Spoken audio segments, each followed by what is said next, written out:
Kalau Anda belum dipromosikan, jangan mengeluh. Mungkin, Tuhan masih mau Anda berada di level tersebut karena Tuhan masih belum selesai. Entah dengan karaktermu atau Tuhan masih mau memakaimu di bidang itu. Kenapa ya aku kok masih begini-begini aja?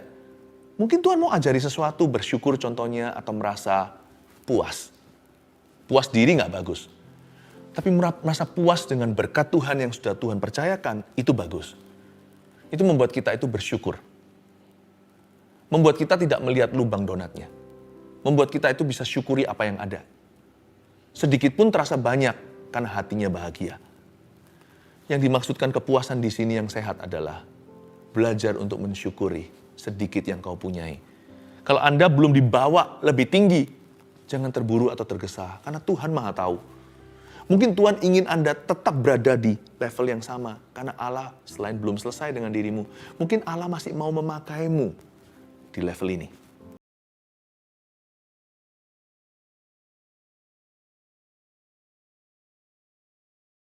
Segala sesuatu akan indah pada waktunya. Berkati firman yang dibagikan Tuhan Yesus dengan Roh Kudus-Mu yang berbicara secara pribadi kepada keluarga saat teduh. Sembunyikan hamba di balik salib-Mu. Dalam nama Yesus, amin. Puji Tuhan. Saya senang sekali bisa menyampaikan firman setiap Rabu dan Sabtu ke hadapan Anda. Saya percaya itulah panggilan sorga dan saya tahu hari ini Allah akan berbicara.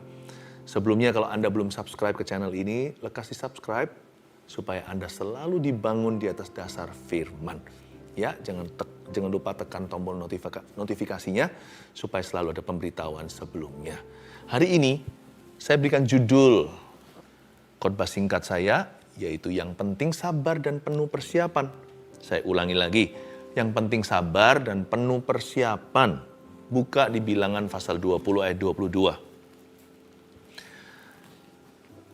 Ini adalah kejadian saat Harun mati, lalu diangkatlah seorang yang keluar dari suatu kesamaran, namanya Eleazar.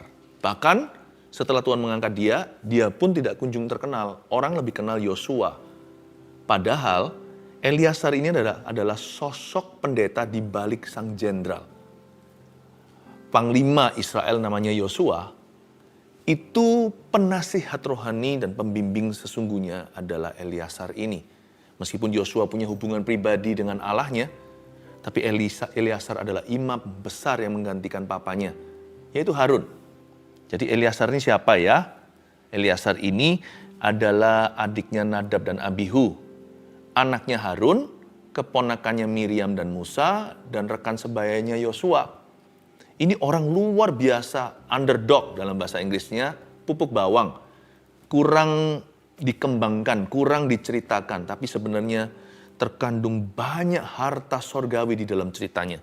Mari kita baca dulu ayat-ayatnya, ayat 22 sampai ayat yang ke-29. Saya bacakan. Setelah mereka berangkat dari Kades, sampailah segenap umat Israel ke Gunung Hor. Lalu berkatalah Tuhan kepada Musa dan Harun dekat Gunung Hor, di perbatasan tanah Edom. Harun akan dikumpulkan kepada kaum leluhurnya, sebab ia tidak akan masuk ke negeri yang kuberikan kepada orang Israel, karena kamu berdua telah mendurhaka kepada titahku dekat mata air Meriba. Panggillah Harun dan Eleazar, anaknya, dan bawalah mereka naik ke Gunung Hor. Tanggalkanlah pakaian Harun dan kenakanlah itu kepada Eleazar, anaknya. Kemudian Harun akan dikumpulkan kepada kaum leluhurnya dan mati di sana. Lalu Musa melakukan seperti yang diperintahkan Tuhan. Mereka naik ke Gunung Hor sedang segenap umat itu memandangnya. Musa menanggalkan pakaian Harun dan mengenakannya kepada Eleazar anaknya. Lalu matilah Harun di puncak gunung itu. Kemudian Musa dengan Eleazar turun dari gunung itu. Ketika segenap umat itu melihat bahwa Harun telah mati, maka seluruh orang Israel menangisi Harun 30 hari lamanya. Begini ya, seperti judulnya yang penting sabar dan penuh persiapan, kita harus belajar dari Eleazar. Kualitas itu nggak bisa disembunyikan lama-lama. Cepat lambat pasti akan dipromosikan Tuhan dan pasti akan dikenali oleh manusia. Jadi jangan kita itu tergesa-gesa, terburu-buru, misalnya ingin sebuah promosi. Kita ingin mendapat pengakuan sukses secara instan. Belajar dari Eleazar, bukan lamban tapi pelan-pelan. Pelan-pelan itu nggak lamban, pelan-pelan bisa cepat juga, tetapi semua akan indah pada waktunya Tuhan, jangan paksakan. Eleazar adalah satu figur di dalam Alkitab di Perjanjian Lama yang kurang dinyanyikan. Ya, ini adalah bahasa kiasan. Dia seorang pahlawan yang tidak terlalu familiar. Padahal Eleazar ini sekali lagi seperti saya katakan tadi, dialah sosok gembala Israel di balik semua peperangan Kanaan, termasuk jenderal yang gagah perkasa, yang dituntun langsung oleh Tuhan yaitu Yosua. Eleazar inilah kerohanian Israel saat itu. Kita nggak harus jadi pendeta, hanya segelintir orang, tapi kita semua harus rohani. Karena roh Allah tinggal di dalam diri kita, belajar dari Eleazar. Belajar hidup berdasarkan tuntunan. Belajar hidup di dalam visi, bukan di dalam ambisimu secara pribadi. Yang penting itu kita ready. Nah itu segalanya. Mau kita koar-koar, mau kita itu tidak sabar, semua itu kan penentuan Tuhan. Kalau Tuhan bilang belum waktunya, Anda juga nggak bisa kemana-mana. Yang penting kita mempersiapkan diri, ya kan? Jadi kalau kita ready itu anytime berjaga dan waspada. Jikalau Tuhan memandang suatu hari, waktumu telah tiba, seperti pencuri datang di malam hari, we are ready. Kita siap untuk dipromosikan. Coba saya bacakan ayat 22 sekali lagi. Setelah mereka berangkat dari Kadesh, sampailah segenap umat Israel ke Gunung Hor. Gunung yang dipilih, semua kejadian ini bernama Hor. Lalu berkatalah Tuhan kepada Musa dan Harun dekat Gunung Hor di perbatasan tanah Edom. Tuhan bilang gini sama dua orang hebat, Musa dan Harun. Harun akan dikumpulkan kepada kaum leluhurnya. Dengan kata lain, itu bahasa kerennya meninggal dunia. Harun ini akan dikumpulkan kepada kaum leluhurnya sebab ia nggak akan masuk ke negeri yang kuberikan kepada orang Israel. Karena, perhatikanlah, karena kamu berdua, Musa dan Harun, telah mendurhaka kepada titahku dekat mata air Meriba. Kita tahu ceritanya. Coba saya berikan review supaya Anda ingat lagi. Musa disuruh bicara kepada batu agar keluar airnya memberi minum bangsa Israel di padang gurun, tapi Musa emosi, marah-marah, naik pitam, pukul 2 kali. Itu batu digasak sama dia, pakai tongkatnya yang harusnya memuliakan Allah, tapi dia kedagingan. Sebuah kesalahan yang kayaknya, apa sih? Tapi bagi orang yang dipercaya lebih, Tuhan tuntut lebih pula. Musa itu surat terbuka, makanya waktu dia pukul batu itu, orang bisa salah tangkap. Mereka bisa kira Tuhan marah-marah. Bisa jadi mereka salah paham, salah mengerti, kiranya Tuhan itu kasar. Jadi kejadian itu memang mengilukan. Karena gara-gara satu tindakan Musa yang ceroboh itu, Musa dan Harun gak bisa masuk ke Kanaan.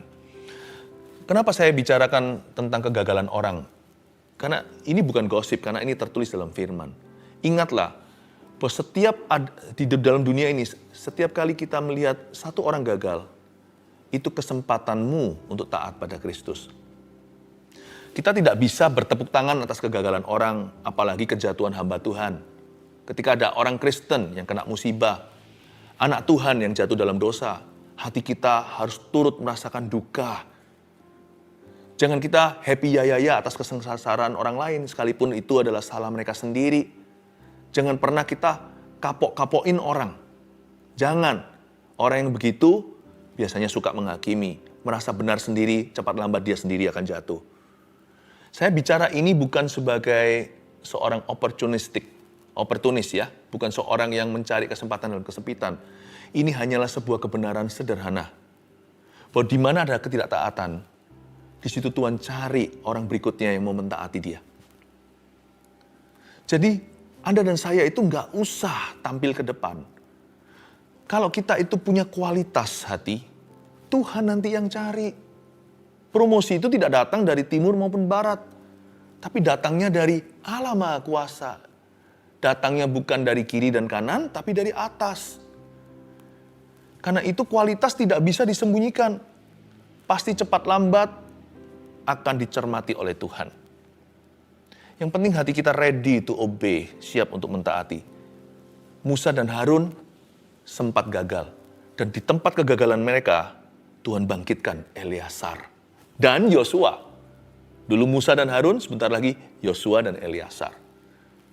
Harun, kita tahu ceritanya kan, ini papanya Eleazar.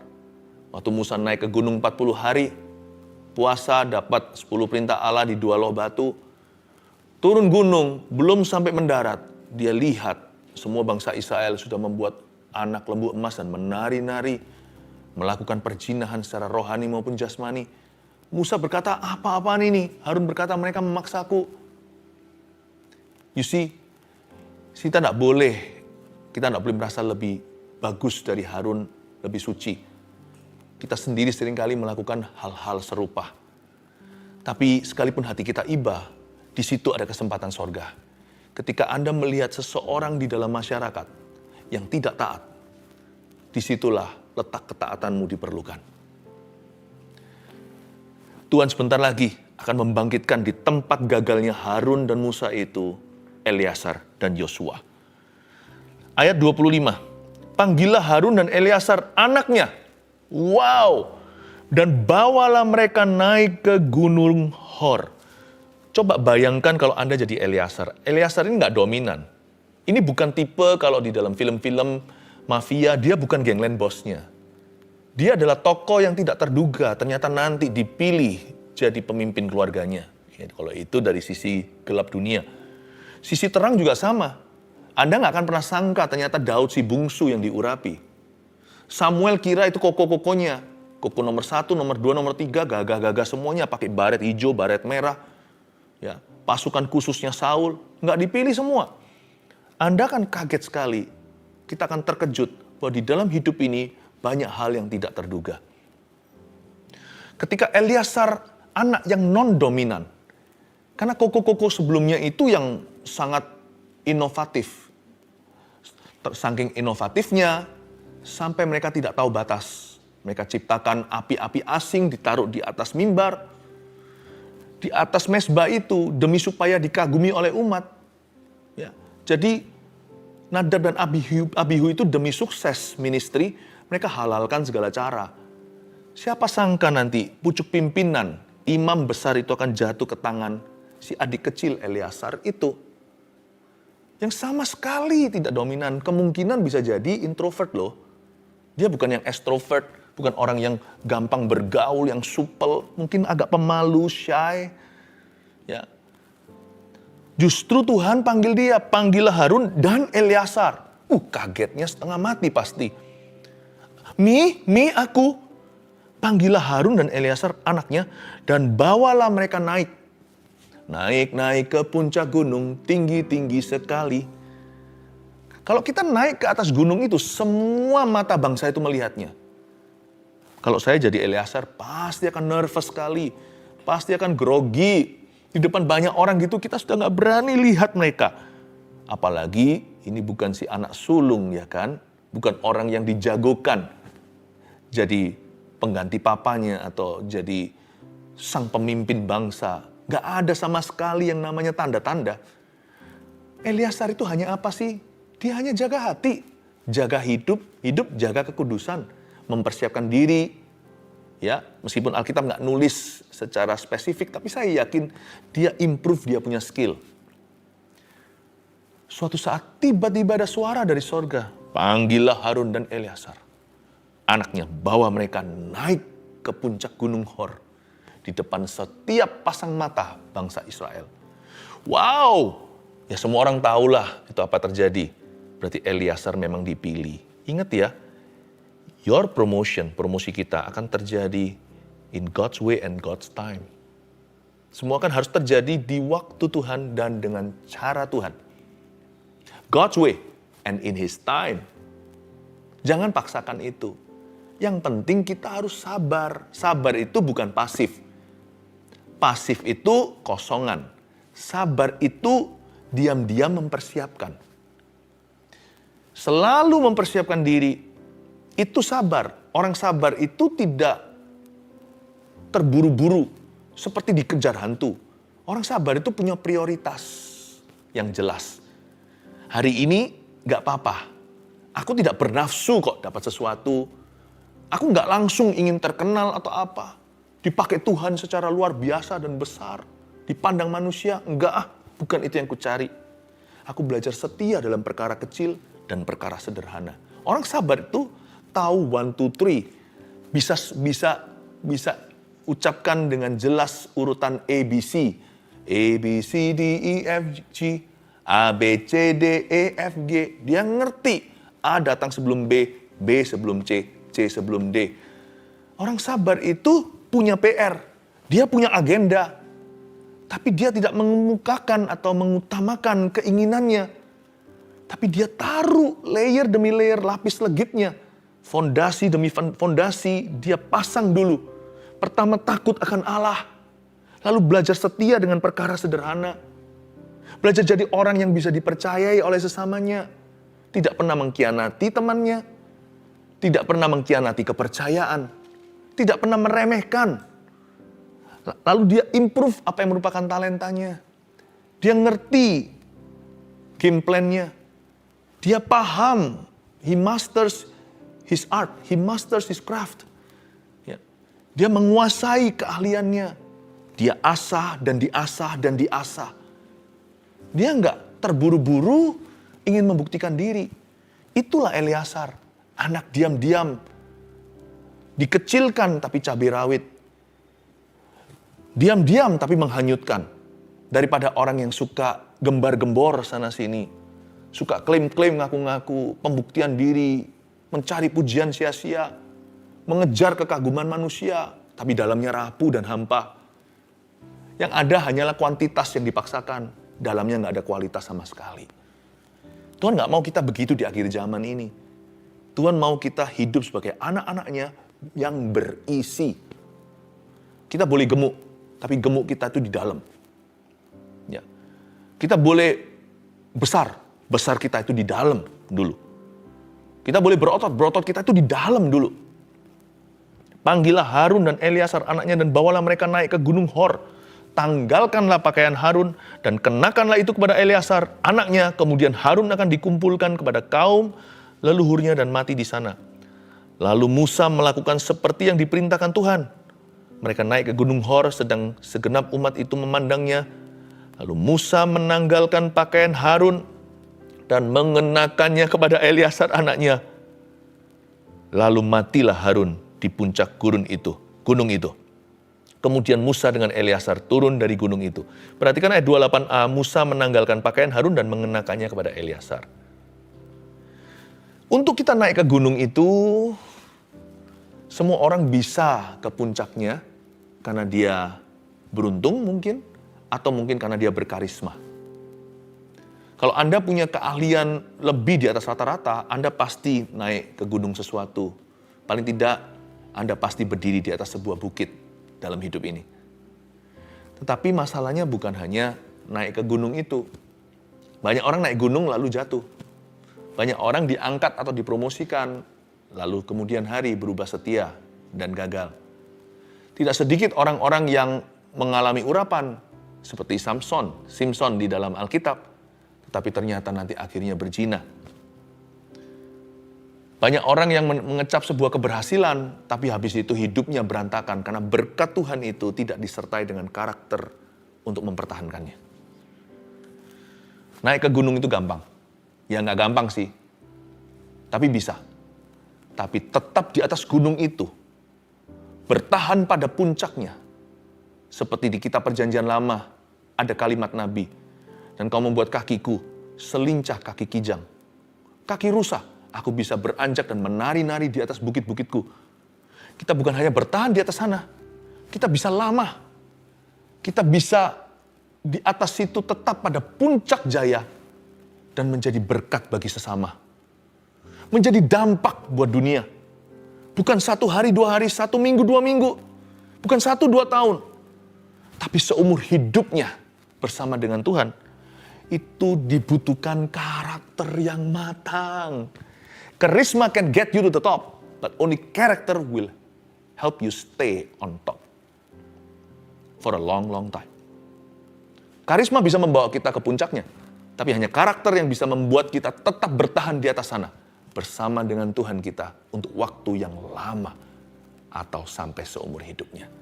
Saya mau jadi Eleazar, karena Eleazar adalah satu figur di Alkitab yang tidak jatuh. Ini seorang hamba Tuhan yang menyelesaikan perlombaan imannya. Di dalam masa hidupnya yang pendek di dunia ini, sama dengan masa hidup kita yang singkat, Eleazar finishes well. Dia mencapai garis finish dengan baik. Saya kagum dengan orang ini. Suatu hari di sorga, kalau ketemu banyak orang-orang kudusnya dari perjanjian lama, perjanjian baru, saya kepingin sekali untuk mengenal secara pribadi dan langsung siapakah Eleazar itu. Saya sangat mengagumi hamba Tuhan ini. Orang ini punya karakter, makanya ketika Musa menanggalkan pakaian Harun dan mengenakannya kepada Eleazar, Eleazar bisa tetap memakai jubah itu seumur hidupnya. Bukan karena jubah itu ada lemnya, karena karakternya lah akarnya. Urapan itu bisa ditambahkan, jubah itu gampang tinggal dipasang. Tapi Eleazar sudah punya perekatnya, hatinya melekat pada Tuhan sejak masa mudanya. I admire this person. Makanya saya ingin ajarkan di saat teduh bersama. Karena dia jarang dibicarakan. Musa mengenakan pakaian Harun, menanggalkan pakaian Harun dan mengenakannya pada Eleazar anaknya. Lalu matilah Harun kan di puncak gunung itu. Kemudian perhatikan ini 28b. Kemudian Musa dengan Eleazar turun dari gunung itu. Turun gunung berarti dia segera akan masuk ke office-nya. Orang di sini kalau disebut turun gunung berarti orang itu sudah langsung harus bekerja. Bahasa modern hari ini kita langsung ditunggu di kantor hari Seninnya. Udah gak ada babi bu, gak ada basa-basi.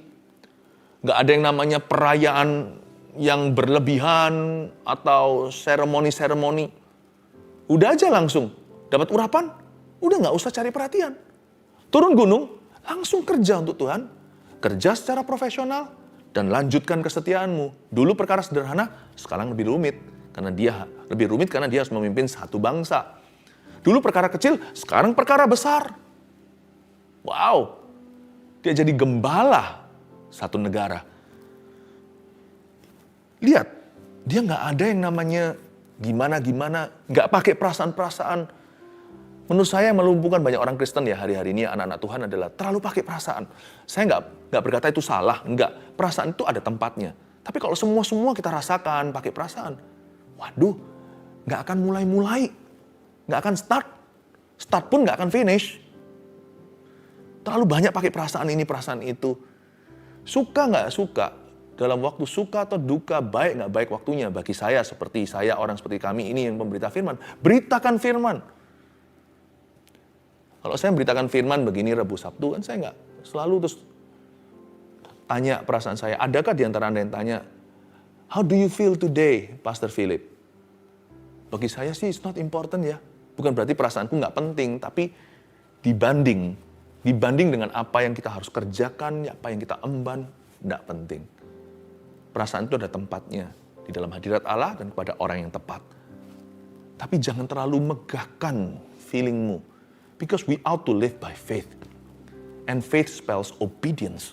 Kita harus hidup dengan iman. Dan iman itu kadang-kadang spellingnya T-A-A-T atau taat. Taat saja, just obey. Aku gak merasa kepingin memuji Tuhan, just obey, taat saja. Aku rasanya kepingin jatuh dalam dosa, aku sudah gak tahan. Kayaknya itu biologiku gak bisa dibendung lagi. Rasanya aku udah merasa kayak, rasa apapun juga, jangan. Karena Tuhan melarangnya. Eleazar gak pakai macam-macam. Dia turun dari gunung, coba saya tunjukkan ya. Pemandangannya bukan pesta. Ayat 29, ketika segenap umat itu melihat bahwa Harun telah mati, berarti kalau Harunnya nggak ada, turun Eleazar seorang diri sama pamannya, yaitu Musa. Waktu turun ke sana, maka seluruh orang Israel, coba baca lagi, merayakan Eleazar 30 hari lamanya. Iya, enggak. Seluruh orang Israel menangisi Harun 30 hari lamanya. Bukan hanya nggak ada selebrasi, no celebration, tapi hanyalah ratapan. Bayangkan, dia punya wisuda, dia punya pelantikan itu, betul-betul kematian Harun steals the thunder, dalam bahasa Inggrisnya.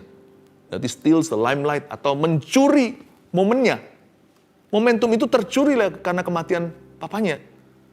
Bayangin dia itu lagi ini adalah bagi banyak orang yang berambisi, ini seperti a dream coming true atau seperti mimpi yang jadi kenyataan. Turun ke bawah. Begitu aja. Kayak lakonnya nggak jadi pusat perhatian. Malah orang-orang memperhatikan yang lainnya. Semua meratapi. Adakah ayat 30? Nggak ada. Karena langsung pasal berikutnya, itu pasal 21. Nggak ada ceritanya. Maka Eleazar marah-marah. Tersinggung dia. Offended. Nah, dan Eleazar mungkin di situ dia menggerutu. Berkata, gimana sih kalian ini? Nah, enggak tuh. Enggak. Selain dia adalah anak yang baik, dia juga seorang pemimpin yang baik. Dia seorang imam besar yang sangat baik. Enggak ada ayat berikutnya setelah 29. Karena ayat-ayat berikutnya atau pasal-pasal berikutnya, Eleazar langsung bekerja. Yang penting itu sabar. Orang sabar itu nanti dilihat Tuhan, dipandang oleh Bapa. Yang penting itu penuh persiapan. Ya, Allah melihat hati, manusia melihat bukti. Yang penting ya, kita itu menyediakan peluru kita. Nanti Tuhanlah yang meluncurkan kita seperti anak panah keluar dari tabungnya. Yang penting anak panahnya ready. Saya kasih 3 poin sederhana untuk review atau sebagai summary, sebagai ringkasan dari apa yang kita pelajari ayat per ayat tadi. Yang penting sabar dan penuh persiapan. Nomor 1, miliki cita-cita yang tinggi, namun jangan tergesa untuk sebuah promosi. Tulis itu. Kalau Anda belum dipromosikan, jangan mengeluh. Mungkin, Tuhan masih mau Anda berada di level tersebut, karena Tuhan masih belum selesai. Entah dengan karaktermu, atau Tuhan masih mau memakaimu di bidang itu. Kenapa ya, aku kok masih begini-begini aja? Mungkin Tuhan mau ajari sesuatu, bersyukur contohnya, atau merasa puas. Puas diri nggak bagus. Tapi merasa puas dengan berkat Tuhan yang sudah Tuhan percayakan, itu bagus. Itu membuat kita itu bersyukur. Membuat kita tidak melihat lubang donatnya. Membuat kita itu bisa syukuri apa yang ada. Sedikit pun terasa banyak, karena hatinya bahagia. Yang dimaksudkan kepuasan di sini yang sehat adalah belajar untuk mensyukuri sedikit yang kau punyai. Kalau Anda belum dibawa lebih tinggi, jangan terburu atau tergesa, karena Tuhan Maha Tahu. Mungkin Tuhan ingin Anda tetap berada di level yang sama, karena Allah selain belum selesai dengan dirimu, mungkin Allah masih mau memakaimu di level ini. Maybe He still wants to use you there. Miliki cita-cita yang tinggi tapinya ya, jangan cita-citanya rendah. Kalau kita itu mau pergi ke matahari, paling nanti mendarat di bulan. Kalau cita-cita kita hanya bulan, nanti paling kita ke backyard atau halaman belakang, cuman lihat-lihat ke langit dan makan kue bulan. Kalau Anda mau punya cita-cita yang tinggi sekalian, tapi harus ditimpali atau harus diimbangi dengan keseriusan untuk mempersiapkan diri. Cita-citanya yang tinggi nggak apa-apa, tapi jangan tergesa untuk sebuah promosi. Itu urusan ilahi. Kedua, bangun karakter yang matang dulu. Sebab karisma mudah ditambahkan. Seperti yang saya katakan tadi panjang lebar. Untuk kita naik ke puncak, karisma saja. Tapi untuk tetap di puncak seumur hidup kita, saya rasa itu nggak bisa karisma. Itu harus karakter. Dan karakter itu pilihan. Karisma itu pilihan Allah, karakter itu pilihan kita. Apa itu karakter? Ketika ada satu orang cari masalah sama kita, padahal kita nggak salah kan? Nah, kita itu punya pilihan. Kita mau kepahitan, atau kita mau jadi the bigger person. Kita mau menjadi orang yang lebih besar dari orang itu. Saya nggak mau berada di level yang sama dia, membenci, gigi ganti gigi, mata ganti mata. Aku balas kejahatan dengan kejahatan. Tidak. Saya mau jadi pemberi, saya ampuni dia, saya move on, dan saya terus bangun hidup saya di atas dasar takut akan Allah. Itu karakter. Kalau saya pilih yang nomor 2 tadi, itu karakter. Kalau saya pilih kepahitan, disitulah jebolnya karakter. Bangun karakter yang matang. Di tempat terus nggak apa-apa. Sebab karisma mudah ditambahkan. 3, yang penting berfungsi tanpa harus mencari atau mendapat perhatian. Udah, ini tanamkan, camkan. Bahasa Alkitab nih, camkanlah. Yang penting itu kerja. Yang penting itu berfungsi. tanpa harus mencari atau mendapat perhatian hari-hari ini. Waduh, zamannya wifi, selfie, makan ya nggak apa-apa sih, nothing wrong sih. Cuman kalau kita nggak takar dosisnya nanti bertambah-tambah karena dunia ini ke arah semakin hari semakin narsis. Apa-apa kita harus tunjukkan, apa-apa harus dapat perhatian. Like atau tidak like itu sangat matter atau sangat-sangat penting bagi beberapa orang atau banyak orang lebih tepatnya. Saya rasa kita perlu mawas diri soal begituan. Dapat perhatian atau enggak? Oke lah. Dapat ya oke, semua untuk kemuliaan Tuhan. Nggak dapat ya nggak apa-apa, Tuhan perhatikan. Yang penting kita berfungsi, yang penting berbuah, yang penting bekerja, yang penting bertumbuh. Udah, sisa hari ujungnya, aku urusan Tuhan Yesus. Ya, itu dia. Yang penting sabar dan penuh persiapan. Belajar dari Eleazar. 3 poin ini, mari kita review sekali lagi. 1, miliki cita-cita yang tinggi. Namun jangan tergesa untuk sebuah promosi. 2, bangun karakter yang matang dulu. Sebab karisma mudah atau gampang ditambahkan. 3, yang penting berfungsi. Itu termasuk berbuah, bertumbuh, bekerja. Tanpa harus mencari atau mendapatkan perhatian. May God bless whatever you do. Kita nyanyikan lagu yang tadi kita nyanyikan sebelum firman. Dari depan kita resapi kata-kata ini. Karena Tuhan pasti buka jalan untuk kau dan aku. Haleluya. Mari kita mengangkat kedua tangan. Terimalah berkat dari Allah Bapa, Putra, Roh Kudus. Dan biarkan sabarmu Tuhan akan ingat. Dan Tuhan mengutus malaikat untuk menyongsong dan menopangmu selalu di jalan-jalanmu. Terima kasih Tuhan, berkati persiapan umat-Mu, promosi dari Tuhan akan tiba tepat waktu. Biarkan hari ini jemaat keluarga Saat Teduh diberkati. Dalam nama Yesus, haleluya, amin.